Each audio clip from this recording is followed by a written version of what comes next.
Till, out in theaters, new film based on the horrific true story of the 14-year-old black boy from Chicago named Emmett Till, who in 1955 was lynched by white racists while visiting his cousins in Mississippi.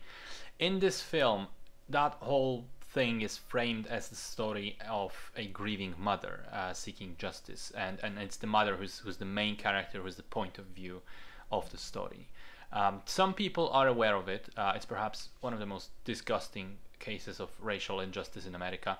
It's been written about, there's been a documentary about it, but I wouldn't be surprised if this was news to some people, if there were people who know nothing about it. I myself was somewhat familiar with the story, and when the film was first announced, I thought to myself, okay, well, this movie is kind of right from the get-go facing two significant risks because of its very nature.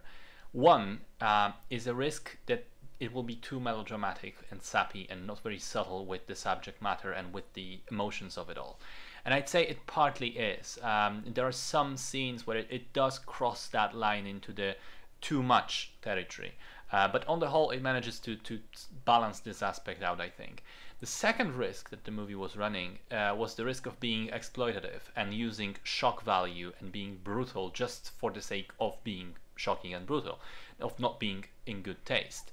And the interesting thing about this is that I think it crosses this line as well. I think there are scenes which are very graphic and unpleasant and designed to make you feel awful. Like there's this really extended sequence with the corpse examination. But the movie sort of comments on it directly. There's a scene where the mother decides to put the body of the boy on display, and someone asks her, you know, why are you doing this? And she says, yeah, no, it isn't pleasant, but it's not supposed to be. People need to see this. People need to see him as he is right now. America needs to bear witness. And I think that is a really strong argument in favor of doing what the movie is doing. It's saying, well, yes, we're making a shocking and unpleasant film, but otherwise, you know, nobody's listening. You have to do it this way. Now, I accept this argument, but at the same time, I'm still queasy at those scenes all the same. So it wasn't exactly a pleasant viewing. I still do, like, I feel that the movie is justified in going that far, but I still think it is going too far. So was it the right choice, creatively speaking? I'd say yes, with the caveat that it's really more effective for the audiences who don't know the story yet, who don't know what's coming. Whereas for people who that do, perhaps this will just be too much misery and feel like, you know, suffering porn or yeah, like it was for me.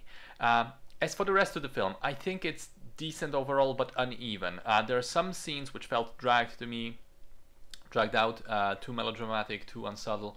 But there are also some really heart-wrenching moments here. I loved the dialogue where Mamie, Till's mother, says that in a conversation, says that she didn't really prepare the boy for all the racist bullshit that he ended up facing down south, because she wanted him to be a child. She wanted him to have a happy, innocent childhood without worrying from day one, from very early age, about his skin color and about how that impacts his role in society, and about how that will make, you know, other people act toward him in certain ways, which I think is an excellent point to be made about the black experience in America to this day.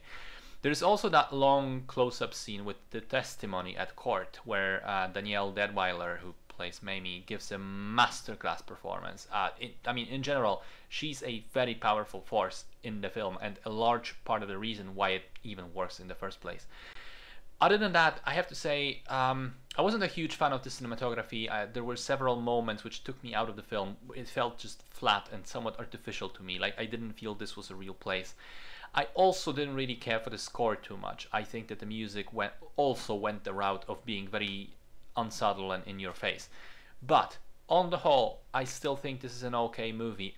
It's not pleasant, it's not entertaining, but it is a story that needs to be preserved and told, and I think making it into a mainstream Hollywood film will help more people learn about it in the first place.